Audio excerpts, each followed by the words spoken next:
This is What's Under the Bed, and I'm Dax. Make sure you like, share, and subscribe. If you have any suggestions on who I should interview or just want to say hello, please leave a comment. Now, enjoy the interview.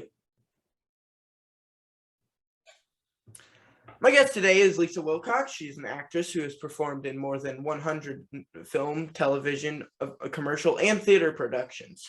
She began her career in Equity Waiver Theater, then completed her Bachelor of Arts degree at UCLA. She has played in comedies, soap operas, and episodic dramas. She was a regular in the television series Bill and Ted's Excellent Adventures, Knots Landing, General Hospital, and many guest starring roles.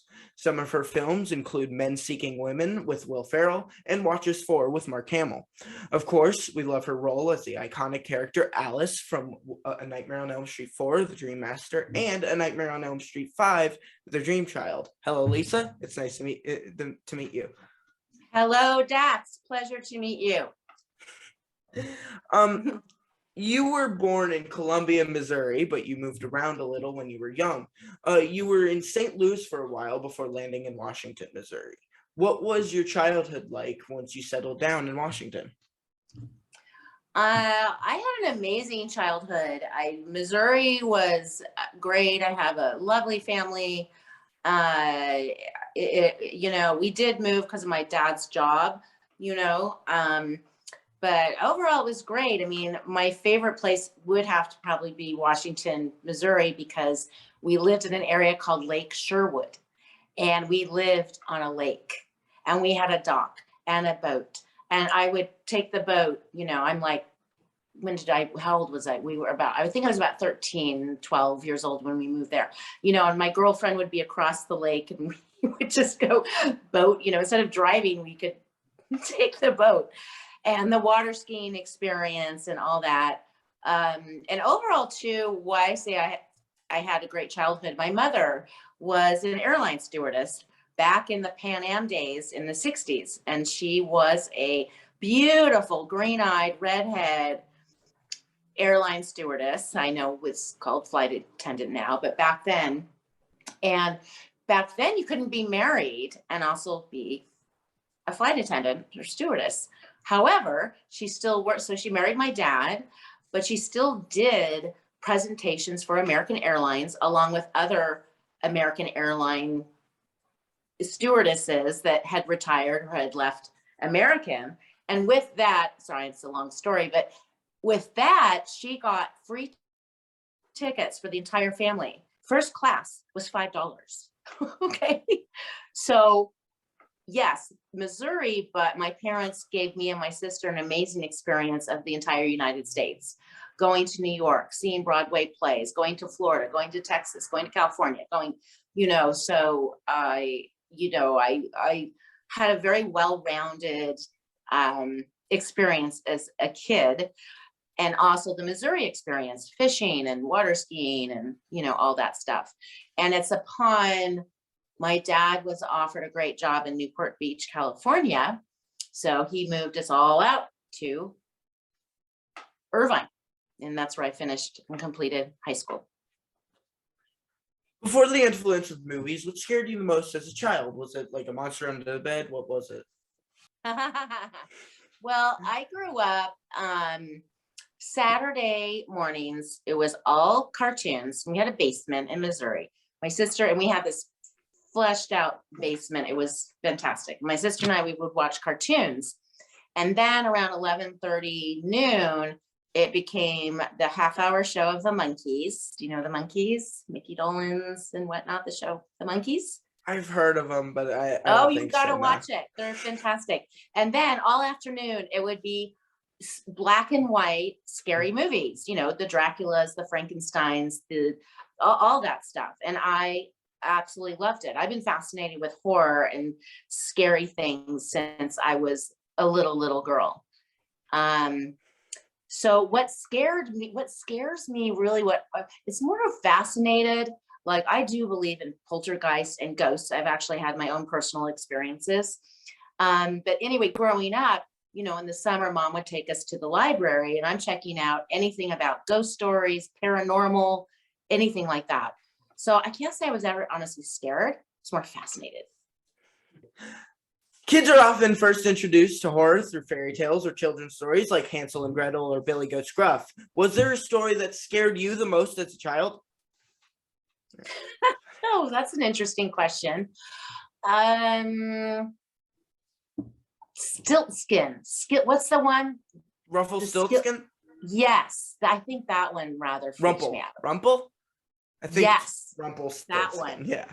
It's been a while since I've read a fairy tale, but that little man scared me. He was creepy. He was so like, I don't know. Yeah, I didn't like him. I didn't like him. So I heard your first movie was 101 Dalmatians. Cruella de Vil is one of Disney's most evil villains. As the song goes, if she doesn't scare you, no evil thing will. Were there any scenes in children's movies that were especially scary to you, like Cruella de Vil or the Flying Monkeys in Wizard of Oz? Ooh, yeah, Cruella was something because she wanted those fur coats, right? And they're puppies. Okay. I mean, yeah, she was she's quite a character, right? It's interesting you bring up Wizard of Oz, which is one of my favorite movies. And there's a film, I can't recall the name exactly, but it's about the writer of Wizard of Oz and how he finally got Wizard of Oz made. And he had passed away once it hit theaters, and his wife attended. I can't think of the name of the movie, but it's a really wonderful film, background story. Yeah, the Flying Monkeys. I think it was Wizard of Oz when the evil witch, all you had to do was throw water on her and she would dissolve into a puddle. But to me, that's kind of horrifying. It's like, really? Like someone throws water on you and you just go, what a concept, right? Yeah. Yeah. You've mentioned that you were always a fan of horror movies. Did your parents have any restrictions on you and what you were able to watch? We could watch TV, and it's all G-rated, Dracula, Frankenstein. We're talking movies from, the 30s and the 40s, Twilight Zone, they're all rated and fine. And my parents, no, they didn't limit anything that I had to watch. But for instance, when The Exorcist came out, I was in 6th grade and there was one guy and his parents took him to the movie. I don't know how that was allowed because you had to be, 17 or whatever to go into the theater. Yeah. So there was one out of all of his kids in 6th grade that had seen The Exorcist and were like, oh my God, what's it like? What happens? And speaking of scary movies, when her head turns around, and I know this sounds just like everyone else in the book that says that was so creepy. And to learn about exorcism, and when The Exorcist came out, and I'm in Missouri, there were actually articles in the paper of an actual exorcism that had happened in St. Louis. So this was all kind of like the chit chat in 6th grade, What do you think is a good age for kids to explore horror movies? It depends on what horror movie it is. Honestly, it also depends on the individual. Some kids are much more sensitive or fear driven, and other kids embrace it and don't take it seriously. So it's not an easy question to answer. It's really going to depend on the parents, what they know about their child, what they can handle. In general, I would say, if it's Twilight Zone, I don't know, starting at 8 years old, why not? And they're so old and softer, and films these days like Saw, which I love the first one and I'm a fan of the series, but they're much more violent than Nightmare on Elm Street 4 or 5 or some of the Friday the 13th, So I think it just really depends on the parent knowing their child and making a decision on what they think they can handle and not have to sleep in their parents' bedroom for the next 10 years. because they're scared. What were you? Oh, sorry. What were you like as a child? Just speaking of. Yeah, as a child, I was very much a daydreamer.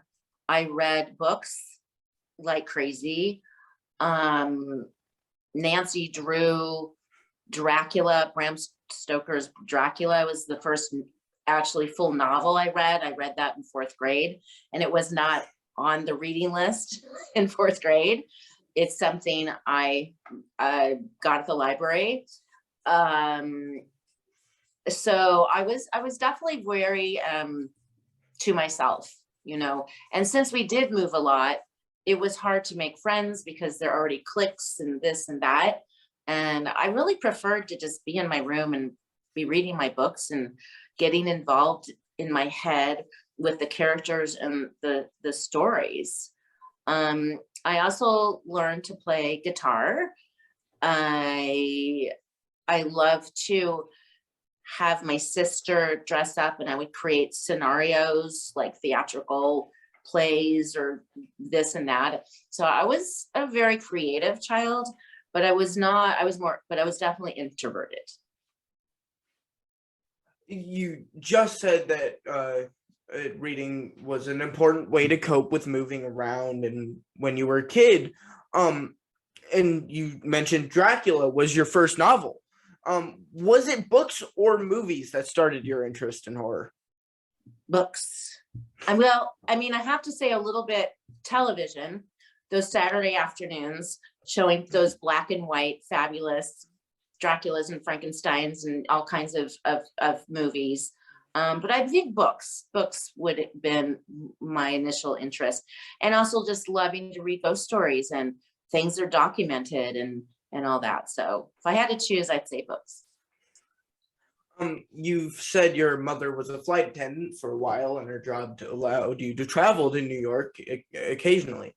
I believe you said that you also went to Broadway. I believe your family had season tickets to the theater in Missouri as well.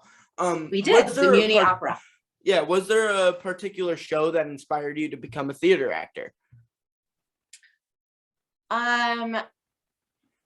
That's an interesting question. I would have to say, I remember seeing Oklahoma at the Muni Opera in St. Louis, and that was amazing.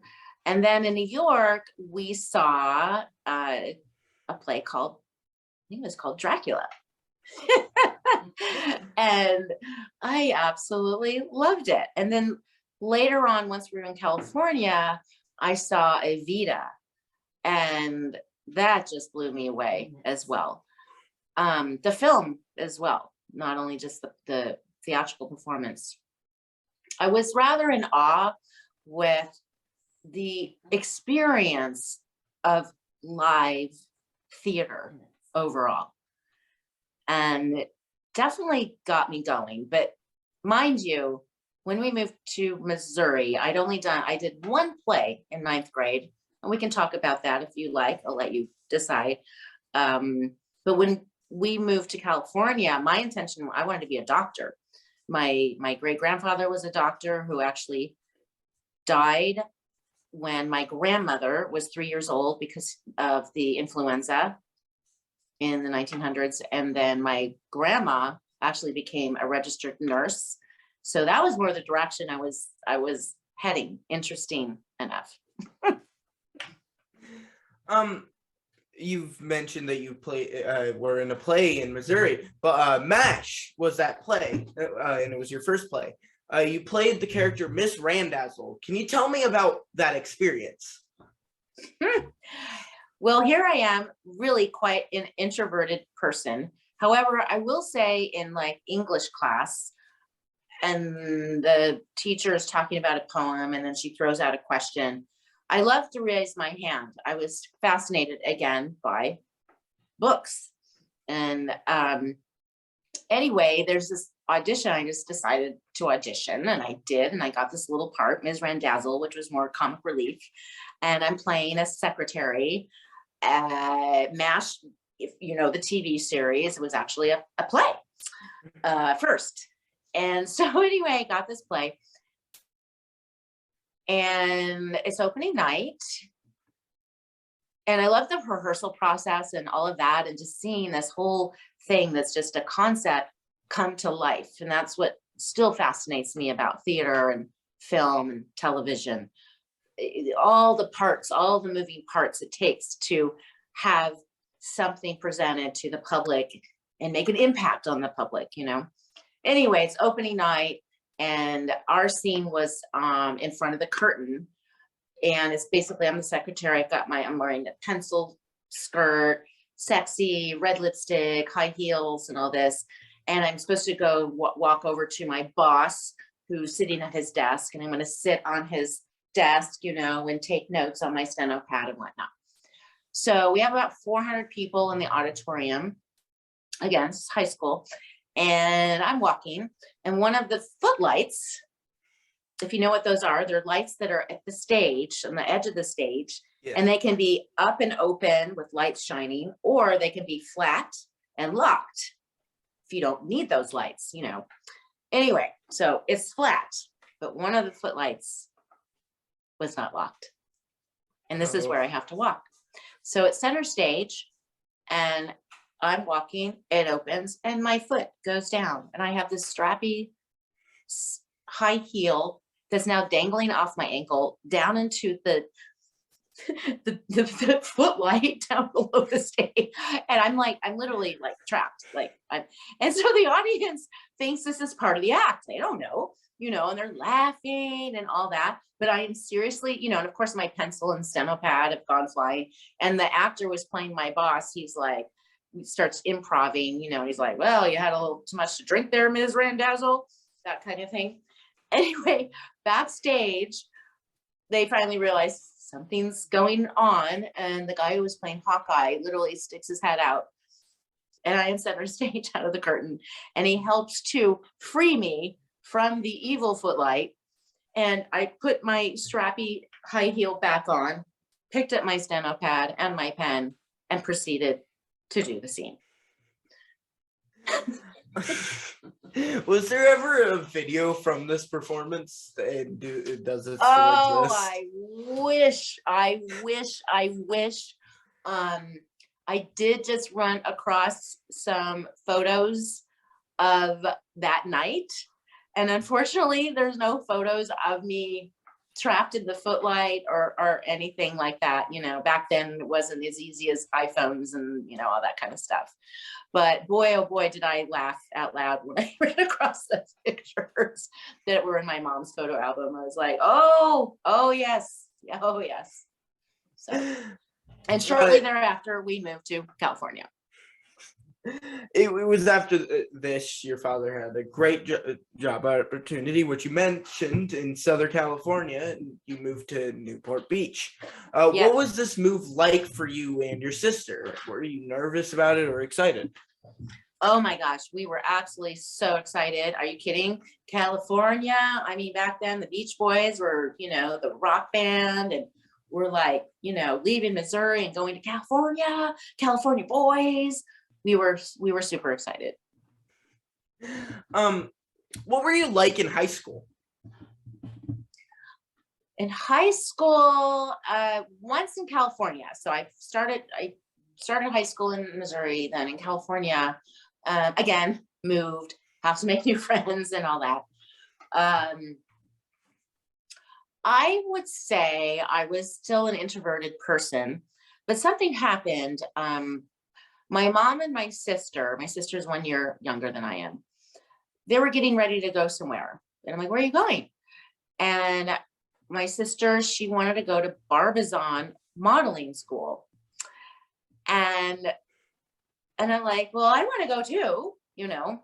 So I went, and, you know, you have to understand, I was really kind of like a tomboy. I never wore makeup. I mean, I liked boys, but I was too shy, and, you know, but I was just very prim and proper, but also a tomboy. So anyway, Barbizon, my sister and I are both enrolled, and Barbizon actually gave me a lot of confidence. It taught me how to use makeup and to realize that I'm kind of pretty. And, you know, it really kind of brought me out of my shell and confidence. And so my transition in high school in California from when I was a sophomore to a junior was pretty substantial, actually. I became like a woman and confident in my capabilities and my wits and my intelligence and my attractiveness, basically. So I became much more outgoing, definitely. When I did in California, it was a sophomore, so my junior, I can't remember if I was sophomore or junior year. Anyway, I was around 15 and a half years old.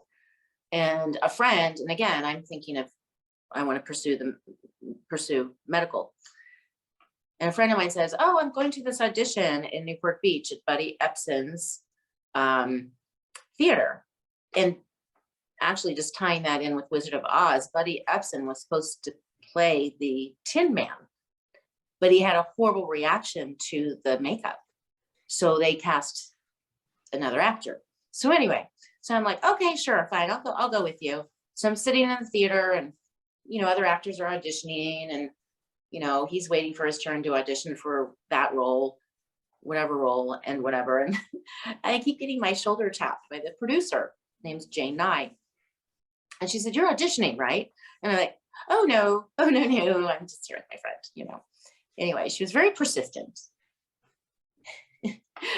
So finally I said, okay, fine, you know, and I go up, I audition, and I land the lead role of Howdell Baltimore, Lanford Wilson, the playwright. So from getting that role, it was a huge role. It's more lines than I've ever had to memorize for anything. I had over 900 lines to memorize, six, 7 monologues. You can't even believe. Anyway, I loved it. And so from that moment on, I was definitely bitten by the acting bug. And I did equity waiver plays while going to high school full time, one after another. And then eventually went to UCLA to get a theater arts degree. You decided acting wasn't for you and you wanted to study medicine. What do you think you would have done in medicine if that audition never happened? A heart doctor, maybe surgery. Yeah.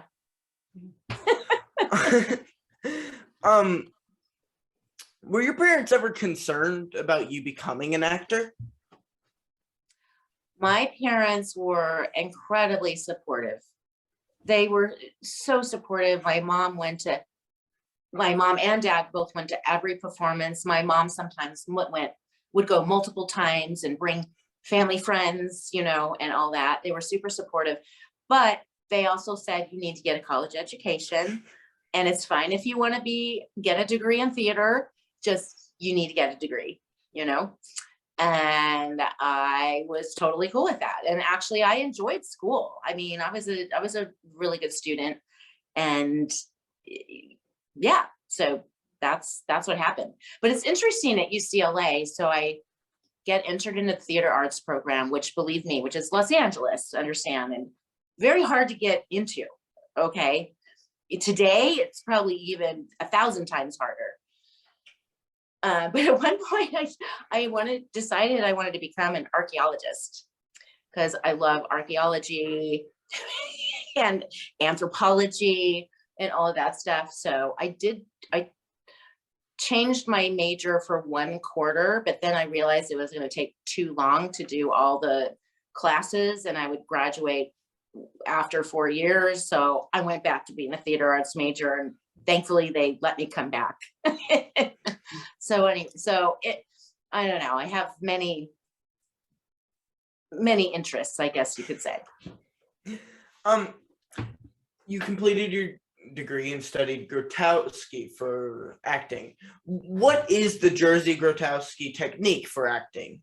And is it and is it like essential? So I'm going to UCLA and doing all the classes you need to take for that degree. And their classes were more like method acting. And other different styles, you know. Grotowski I took not at UCLA. So I'm going to college full time. And then 3 nights a week, I was studying Grotowski. And Grotowski is a very visceral training. You spend about 3 to 4 hours 3 times a week, and you do a lot of physical activities. You do yoga. You learn really how to utilize your body for doing a character. For instance, you know, it was taught, think about your hair crying. Okay. So it's a whole different perspective. And I actually went, Leonidas Ostatinsky taught the class. He actually did teach and work with Marilyn Monroe. And we did a trip, me and I want to say about 5 students, went to Poland for 6 weeks. And we worked with other Grotowskians and was an amazing, amazing experience. And I know that that training gave me an edge in my auditions and in creating characters. Through theater, you won some awards and secured a manager. Your first television role was for an episode of Hardcastle and McCormick, but your first time on set was on another show. Was that show The Big Chill? Well, it was called The Big Cheer. And it's funny you would say that because it said The Big Cheer on my resume. Okay. Now understand, this is before computers and, you know, all that. And, you know, casting directors received physical hard copies, tangible 8x10, and the back was your resume. And it said The Big Cheer, but it was misread. Casting directors are just, you know, they're busy and they're going through, they're thinking, and they read it as The Big Chill. So that was a great advantage for me. So I probably got some auditions because they thought I was in The Big Chill. But no, it was called The Big Cheer. I took a quarter off of college to do this. I was basically like a featured extra. It was a wonderful learning experience. They eventually did change the name from The Big Cheer to Give Me an F. And it was a classic 1980s TNA, tits and ass film. And it's pretty funny actually, because, you know, I do a lot of autograph shows and conventions and whatnot, you know, and it comes up. People come up and they want me to sign because, you know, and have me sign, you know, give me an F on their, whatever they brought to me. So. How is your process different when you prepare for a role in a movie versus a role on stage?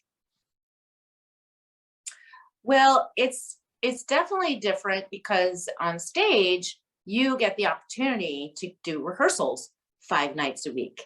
Then you have the opportunity weekends and tech rehearsals, and it's a lot more, it's not as quick as film, you know. I mean, you really get, and you know, you have the blocking, and the blocking will change, and then the set and the props, and you figuring out what props you want to use. You know, it's much more languid, quite frankly, stage. Whereas film, you get the role, I have a script, there's no one around me, I just got to work on the lines by myself. You might have a conversation with the director and whatnot, and sometimes there'll be a script table read, which is lovely, but one table read as opposed to stage where you are really fleshing out everything, and you get an opportunity to explore and find more details and purpose in a way, you know. So film is definitely different, but I do love film as opposed to TV, I think, because you're going to film for, you know, 2 months, let's say, and you get a little more opportunity to explore. But it varies, you know, like sitcoms. I love sitcoms. Sitcoms are the closest thing to theater because you work like regular hours, you do your table read, then you get blocked, blah, blah, blah. Then at the end of the day, network comes down, the producers, the writers, they watch what we've created. And then the writers go back to the writing table, you know, that joke didn't work, that joke's not working, do it. Next day, we get a new script, you know, or just some altercations. We work on it, we do it, we're standing, we're moving, you know, we do the presentation again for network, the producers, the writers. And then, so that's Monday through Thursday. And then on a Friday, it's showtime. And the live audience comes in, and typically you have 2 different audiences. And we do the show twice with different audiences. And even during that time, they may still be changing the lines and adding jokes and stuff like that. So sitcoms are the closest to stage. But film is, yeah, definitely very different than theater. Plus, when you're filming, you have a body mic on. You have a zillion people around you that are sound and the DP and the camera and this and that. There's a lot of distraction that's around you, and you just have to pretend those people aren't even there, right? On stage, you don't have that distraction. You know, curious things do happen on stage, like someone forgot their cue to walk in the door, and then you have to improv, or they came in too, you know, early or late or whatever, and you have to just roll with the roller coaster kind of thing. So anyway, they're all very different experiences. You mentioned you were on sitcoms, and you were on several television projects, and you landed a recurring role in the soap opera General Hospital just a month out of college. You also made an appearance on the sitcom Valerie, which starred the former What's Under the Bed guest, Jeremy Licht. How does the pace of filming a television series or soap opera different from the pace of filming a feature? You mentioned some of it, but like, yeah, no, well, so no, you brought up soap operas. Soap operas, are you kidding? You got to have your lines down. You get one take and they move on. That is super, super, super, super speedy. I mean, there is no room for, I mean, whew. And I'm grateful that was pretty much my first, you know, TV job, and get that training. I mean, it's like boom, boom, boom, you know, next move, next set, do. I mean, you just got to be on it. It's super, super fast. And then like I said, with sitcoms, best job in the world. You get to take time, you get to play with, you know, the writers are playing with the script and all that. And then film, you know, something else about film, now that I think about it, is they do a lot of line changes as well. And it's called, okay, so you have the original script. All right, you sign a contract, you're doing this movie. Then you're filming. Well, guess what? They have every color of the rainbow, okay, because they make changes to the script. And they literally will drive to your house at midnight, all of our houses or whatever, with the marigold pages, the pink, the green, the blue, the bluegrass. They make a zillion changes. If you saw my film scripts, the pages are not white. It's all colors, because those are all the revisions that they have made. And then you're required, and you have to be on set the next day to have that memorized and do it, you know? So it's a prickly pear with film too. Like you're on your toes. You're on your toes. So by this time, like so many others, you are a fan of A Nightmare on Elm Street movies. What do you think draws people to horror? I think it's just a safe place to be scared. There's so many terrifying things that happen in this world and in our own personal life that we have witnessed or experienced, or have held a friend's hand going through something that is awful and terrible. So I think it's sort of like rubbernecking. You know, it's like the accident that happens on the side of the road, and you know, you're hoping no one died, you're hoping, and yet traffic slows down and we're all rubbernecking to take a look and see like what happened. So I think it's just a natural curiosity of things that are terrifying and scary. Will you tell me how you landed the role of Alice in A Nightmare on Elm Street 4, The Dream Master? Yeah.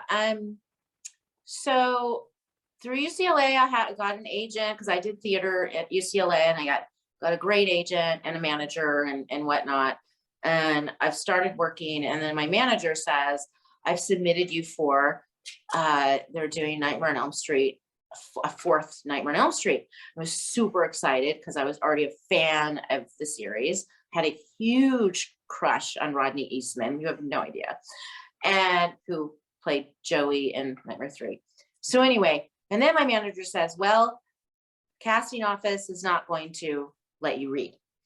And I'm like, why? You know, and you have to remember, I said Barbizon, modeling, print, which I did do, you know, so my headshot is like, you know, I'm a natural platinum blonde, the eyelashes, the 80s makeup, you know, and I look like a cheerleader, hence I did Give Me an F, right?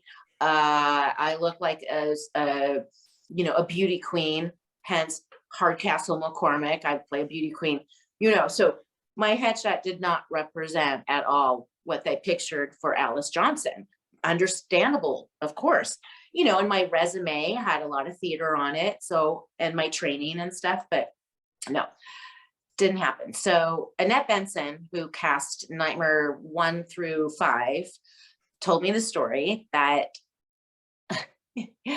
they auditioned like 700 actresses for the role of Alice, and they couldn't find her. They couldn't find the right actress. So they went to the reject pile, which is where I was. So finally, this is like a month later, I was the last cast member cast in Nightmare 4. Couldn't find their Alice. Anyway, finally I got my opportunity to audition, and I read the script. I loved it. I could totally relate to the shyness of Alice, her introverted, but also finding her power, you know, which is what happened in my own life. And I went in with no makeup and like dirty hair, and I wore pale yellow, which is my worst color. And I read with Tuesday Night, who played the role of Kristen. Then I had a callback on a Friday, and Renny Harlin, of course, was in there in the casting room as well. It was a Friday, I had a callback. I was getting married that Sunday, huge wedding, 150 people, blah, blah, blah. And I learned on my honeymoon that I got the role of Alice. Did you ever finish that honeymoon?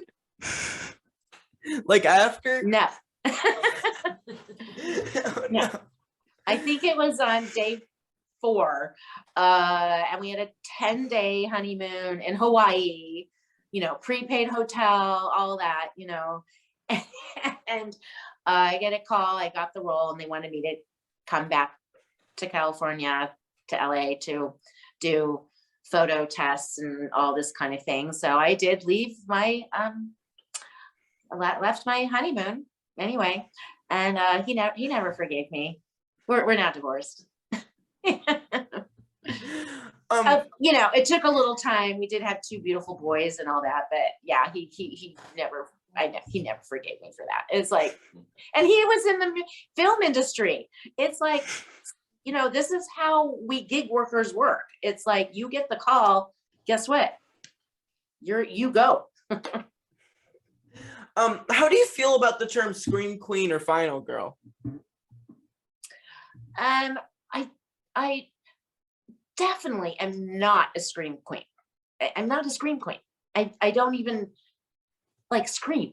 Yeah, I don't think you scream at all in the Nightmare films. Yeah, and so I'm not a scream queen, and scream queen to me means like, oh, you're this one running around naked screaming, and the bad guy gets you, and you're killed, right? So I'm not offended by screen queen, and I have friends that I get to, but I would say I'm a final girl, because Freddy never gets me, you know. Never gets you. That's right. On Nightmare on Elm Street 4, it began filming on April 27th, 1988. And April 28th is your birthday. Did they ever give you a cake? My birthday is actually April 27th. So we started filming. Is it? So it just started on filming on it. Did they give you a cake? We did. We started. Yes, they brought a cake. Yes. Good. Yes. Most sets are really good about birthdays and stuff, and they always will have a cake. Good. Have you ever, like, you've mentioned like stuff with ghosts and poltergeists and stuff. Have you ever experienced any sleep disorders, night terrors, or recurring dreams?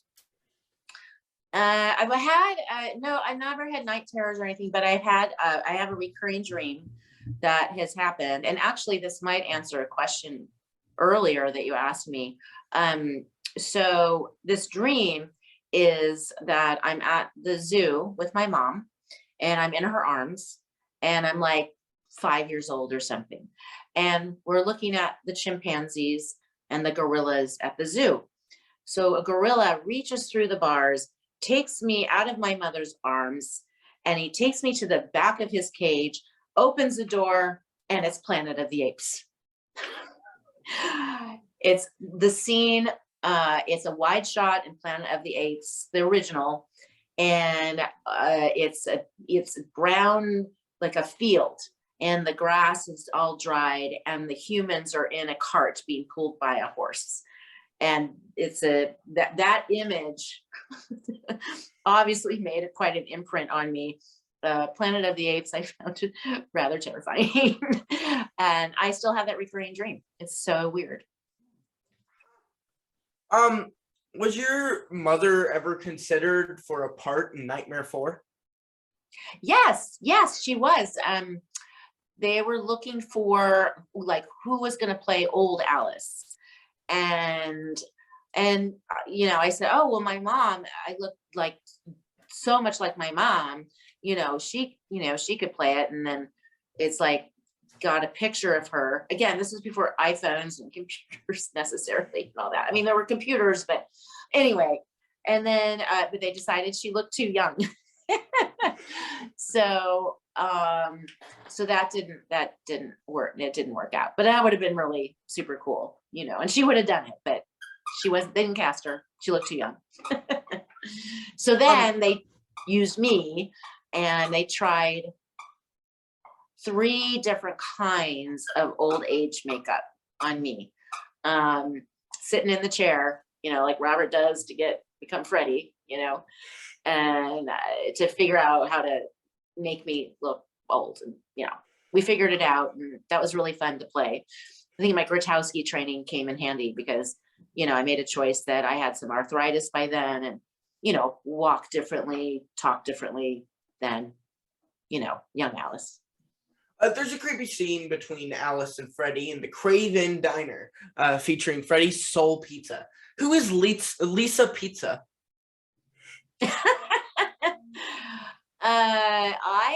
My sister was Jill, and we called her, what do we say? Her Jello. We call her Jello. And I was renamed Lisa Pizza. I mean, it was, family nickname kind of thing. Also, because I love pizza. You don't understand. I love pizza. And so I became Lisa Pizza. So it's kind of like interesting that there's this rather iconic scene, the date with Freddy and the pizza. Should ham and pineapple be on pizza? Should what? Should ham and pineapple be on pizza? Oh, sure. Absolutely. Why not? You just could be in a mood and you want, you're feeling like, yeah, I want some citrus on my pizza. Or no, today I'm feeling like sausage. Or today I just feeling cheese. I'd say whatever you put on a pizza, I don't care if it's grape jelly, whatever suits you. Can you tell me about when your script was stolen? When my script was stolen? Oh, yeah. Oh, that was wild. So I had been filming that day, and actually it was a day I did do some screaming, and I'm trying to think, but I think it was more about saying one of the characters' names in a long way. Well, whatever. Anyway, it's about 1 a.m, and I'm getting home, and I have my script bag that has my script and my camera and my purse, and I need glasses for driving for distance. And, I'd let my husband know, that I was coming home. And so I must have had a cell phone then. Yeah, I must have had a cell phone. Of course, it was the size of a brick then. And it didn't text pictures at the time. Okay. So anyway, and so I'm literally walking, I park into our garage, and I'm walking with my head down, going to our back door, and I see white tennis shoes about the size 14, whatever. And I just start looking up. There's this huge, ginormous man, and he proceeds to basically mug me. He puts his huge hand over my face, pops out the lenses of my glasses. My instinct was just to protect my heart, and start to scream, yell, scream, and and struggle, right? And then he pushes me down on the ground, and I land on my purse and my script bag. And then he proceeds to grab a strap off my shoulder, which was my script bag, and he grabs it. The strap breaks off my shoulder, and he goes off running. So upstairs, a neighbor heard the commotion and lifted the window and said, "What's going on down there?" And then my husband, so the guys run off, and now my husband comes running out the back door with a butcher knife like this, ready to protect me or whatever. Anyway, we called the police. Police arrive. They separate me and the husband because that's what they do to make sure it wasn't a domestic abuse thing or anything, and whatever. But yeah, so he got my script and my camera that had pictures in it. And I do have some still original photos when I took more, but yeah, he got the camera. He didn't even know how the value that has today.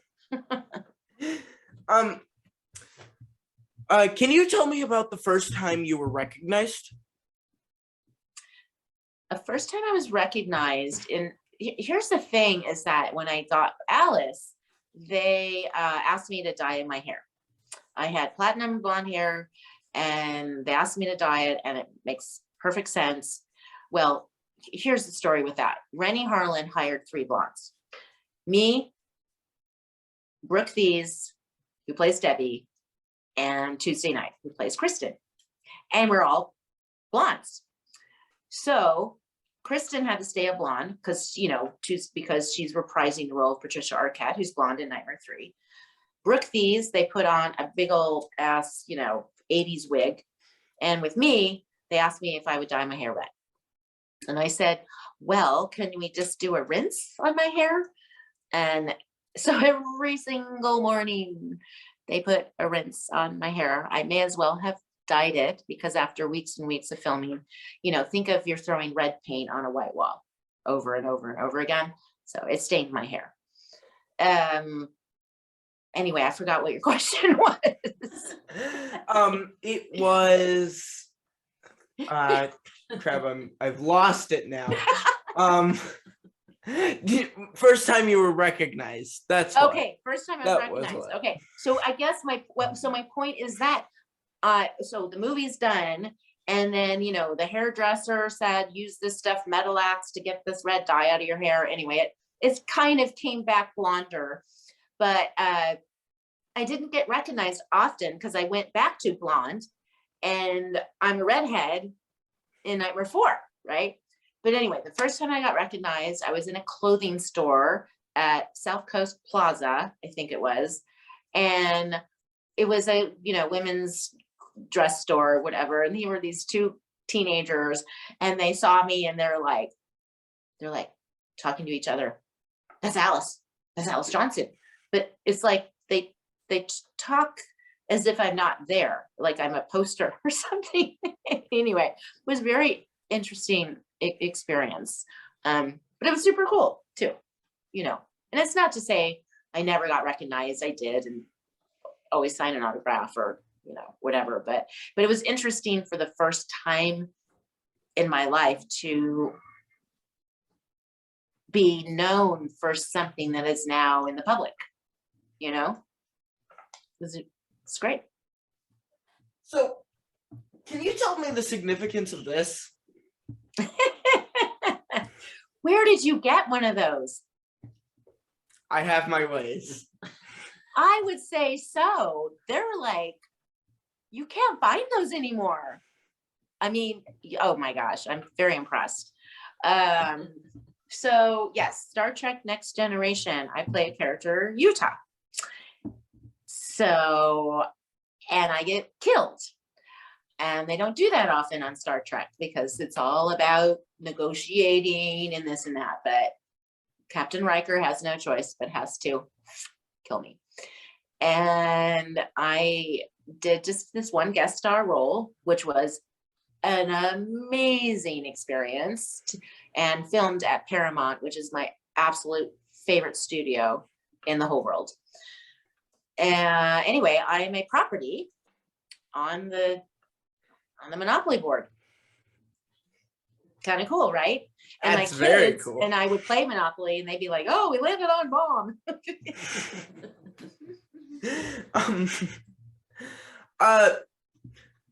You took a break from acting to raise your boys. During that time, you started a jewelry company called Toe Brights with your fellow actress Tuesday Night. How did this project evolve? Well, it's very interesting because we actually lived in the same city called Studio City, and we would bump into each other, like we used the same dry cleaners or whatever, you know. And then we bumped into each other at Staples office supply store, so random. And we sat in that Staples for like an hour talking, and she was doing these illusion band toe rings. And I just fell in love with them. And she had a partner, but it wasn't working out. So anyway, she and I became partners, and I invested money in the company, and I we came up with the name. I trademarked it, you know, all that stuff. And we did that for about 8 years. And it was really something we started from our own homes, and we were hiring our like girlfriends to make them. And Tuesday would do training classes, and then we're buying the tools they need, the dowel and the vise and this and the glue and the stones and you know, and we're working, you know, creating designs and all this kind of thing. And then we got a really big account, Long's Drugstore. Think of like CVS. Long's is no longer around, but like CVS. And we're like, how are we going to fill this order? Because we didn't have proper manufacturing facility at that time. And then lo and behold, a woman who had at one time the largest costume jewelry collection in the world, her assistant gave her one of our toe rings. It was a gift or whatever. And this woman was like, "Oh my God, these are amazing. I want to meet these girls." So we had a meeting with her in her palatial Beverly Hills mansion, you know, and she became our third partner. And she already had in Pacoima, California, which is just Los Angeles, a factory that could do jewelry and all that kind of thing. So we were able to fulfill the order for Long's Drugstore and get office space and, you know, an accountant. And, you know, we moved the business out of our homes basically into a real business place. So, and we had so much fun. And we were like in every magazine back then that you can imagine. We had all the gals on, what was the show? Sorry, I'm blanking out. But anyway, we had a lot of Friends. Was it Friends? Yeah, Friends. Yeah, They were Friends. all, and we would go to we would go to their events and stuff. And Lisa Kudrow and I would be smoking our cigarettes, and we had a really, it was an amazing adventure. And to think too, as an entrepreneur as yourself, is that, dreams do come true. You can start something so small and then it can just expand. I mean, had huge distribution in Japan. I was going to Japan doing shopping channel there, and it was an amazing experience. So you're back acting and busier than ever in genre movies like Seasons with Felissa Rose, Lynn Lowry, and Jeremy London, Mystery Spot, written and directed by Mel House, Fear Clinic with other iconic actors like Robert Englund, Kane Hodder, and a favorite of the show, Danielle Harris. During the COVID lockdown, you wrote and produced #StopTheNightmare. Can you tell me about this project? Well, I was so impressed when the pandemic happened and started. I was so impressed by things I saw on YouTube done by comedians and artists and singers and this and that. And I was just like blown away about just their creativity. Our creativity will never end. It just, no matter what, even if I'm locked in my house, So that's where I was inspired, and I came up with the idea of, 1, 2, Freddy's the song, and rewriting those lyrics, COVID-ish, right? And then I called, Heather and, Brooke, I called my Nightmare friends, and we really are like really tight. And somehow, and Mark Patton, who lives in Mexico, I think in Nevada at the time, and Heather's in California. My friend who helped produce it is in Illinois. I don't even know how we did it. It was like, and Ken Sagos was in Georgia. It was just something else. So across, 5 states and 2 countries, we managed to record, get edited, and produce it. So. I understand your son composes and sings his own music, and his grandfather was Robert Sherman, who wrote Winnie the Pooh and It's a Small World.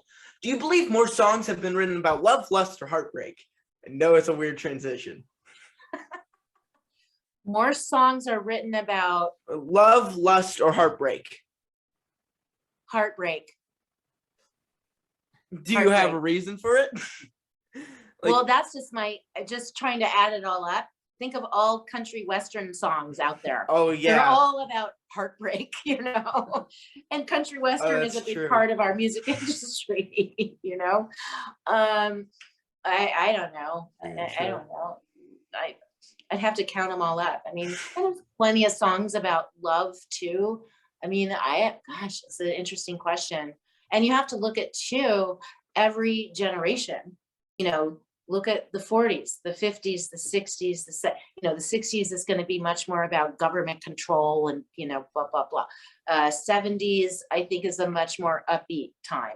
Then you have the 80s, which is, woo. 80s is the 80s. 80s is the 80s. 80s rock. 80s is the 80s. And the 90s too. Yeah, I mean? 90s is the 90s. Throughout the Elm Street franchise, it seemed Freddy could be stopped temporarily, but he never stayed dead. You know what else never stays dead? Zombies. Do you prefer fast zombies or slow zombies? Oh, I like the slow ones. Well, because you get to watch them a little longer, and it's so interesting, I mean, ever since, there's all the zombie movies and Walking Dead and all that, which I love. No, I think the slow ones, because now they have classes, where you learn how to do the zombie walk or the zombie neck, whatever. I'm a natural at it.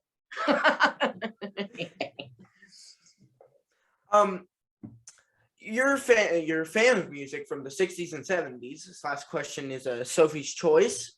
2 must die so that 1 may live. And just to mention, it's not the people, it's their music. Want to mention that very clearly. The music of Carole King, the music of Carly Simon, or the music of Tuesday Night. You're asking me to choose? Choose one of them, and Carly the rest Simon. don't exist. Carly Simon. Hands down. That was so quick. Thank you for that was the last question. So thank you for sitting down with me. Is there anything you want to say before we finish? No, except that I had a great time, and I love the research you've done, and so you're so well prepared and well spoken, and it was a real pleasure. And hopefully, do you ever go to conventions? I do, and I'm going to a convention you're going to. Great, then we'll get to meet, because I would Yeah. love to meet you in person. And I need to update my website, but my website, and people get confused, is the one to go to is Lisa E. Wilcox.